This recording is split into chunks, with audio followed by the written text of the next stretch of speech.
Alors nous étions en réunion cet après-midi à 14h30 avec le ministre sur ces annonces sur le Grenelle. Donc il est important de décrypter un peu ces annonces.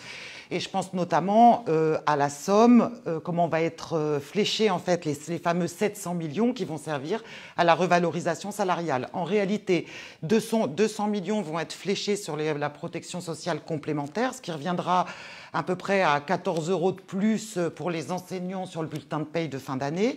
100 millions seront fléchés sur la reconduite de certaines mesures de 2021 et notamment la prime informatique.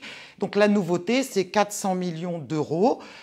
Sur des engagements nouveaux et dont il sera question en réalité, c'est l'élargissement de la prime d'attractivité, prime dont ont bénéficié seulement 30% des collègues cette année. Et là, aujourd'hui, on va retourner encore en groupe de travail pour savoir quels vont être les personnels qui vont pouvoir en bénéficier. On ne sait pas, donc des annonces très très imprécises.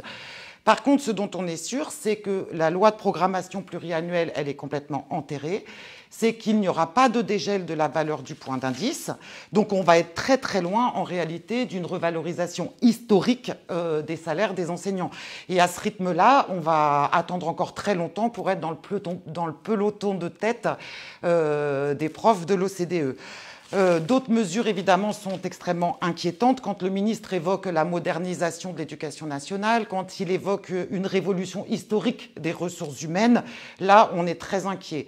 Des groupes de travail auront lieu certainement à partir du mois de septembre sur ces questions-là et nous y porterons nos lignes rouges. Et je pense notamment à des primes qui seraient conditionnées à des missions supplémentaires, à l'individualisation des évolutions de carrière, au renforcement du pilotage et de l'autonomie des établissements en lieu et place de financement de projets.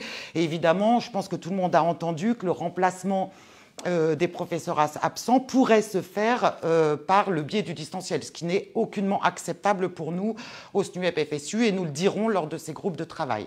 Bon, en attendant, nous allons poursuivre nos actions. Nous serons dans l'action le 3 juin avec les personnels AESH qui seront mobilisés parce que nous portons aussi la nécessité d'une revalorisation des équipes pluriannuelles dans les lycées professionnels et je pense aux AESH mais aussi aux AED. Et le 15 juin, nous serons évidemment mobilisés sur des revalorisations salariales et de carrière de tous les fonctionnaires. Je crois que la fonction publique a montré le rôle essentiel qu'elle a déjà en période normale, mais aussi en période de crise. Il y a nécessité aussi à revaloriser tous les agents de la fonction publique.